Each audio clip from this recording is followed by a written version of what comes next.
Cultivating resilience, the backbone of long-term success. What works well? Es bueno. Help your team develop resilience by guiding them through adversity with empathy and practical strategies. Real-world experience. Through the many challenging transitions I've faced, I've learned that resilience is not about avoiding hardship. It's about giving teams the tools and support to face it head-on. I've always believed that setbacks are inevitable, but how we navigate those setbacks defines us as individuals and as a team. When my teams encountered obstacles, I didn't just push for immediate results. Instead, I gave them room to process, to regroup, and then move forward with a new perspective. There was a project where everything that could go wrong did go wrong. Deadlines were missed, budgets were blown, and it felt like we were treading water.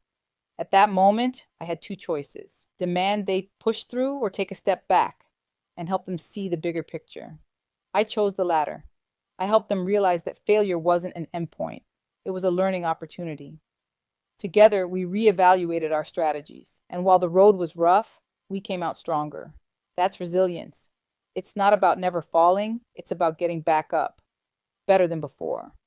Resilience has become a cornerstone of my leadership. I make it clear to my teams that adversity is part of the journey, but it doesn't have to defeat us. I encourage them to approach challenges with perseverance, knowing that the obstacles they face today will make them stronger tomorrow. This mindset has helped us not only meet immediate goals, but also build a culture of strength and adaptability for the long haul. Resilient teams aren't just better equipped for short-term success, they cultivate long-term sustainability. Coldplay's The Scientist resonates deeply with this approach. The lyrics, "Nobody said it was easy.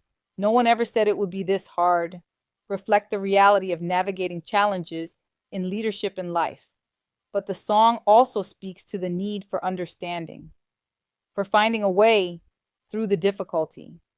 Much like how we sometimes wish we could go back and fix everything, the truth is, we can only move forward, armed with the lessons we've learned.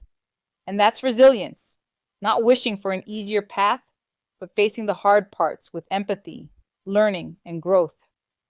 In the end, helping my team develop resilience is about more than just getting through tough times. It's about transforming those challenges into strength. Resilient teams don't just survive, they thrive. And as a leader, there's no greater satisfaction than watching your team overcome adversity, knowing that the resilience they've built will carry them far beyond the current challenge. What does not work so well? No bueno. Ignoring resilience building leads to burnout and a revolving door of talent. I've seen leaders push for results without fostering resilience, leaving their teams exhausted and unable to cope with setbacks.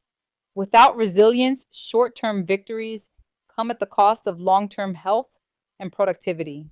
People leave burned out and disillusioned, and the cycle of overwork and turnover continues. The lesson I've learned is simple. Resilience is the foundation of sustainable success. It's not enough to push for results. You have to prepare your team for the inevitable bumps in the road. When you foster resilience, you're not just preparing them for the next project. You're preparing them for a lifetime of challenges. And the best part, when they face those challenges, they'll know that, together, they have the strength to rise above. And as leaders, we need to simply set that expectation. This concludes Chapter 42. Please proceed to Chapter 43, Unleashing Innovation, Empowering Creative Problem Solving.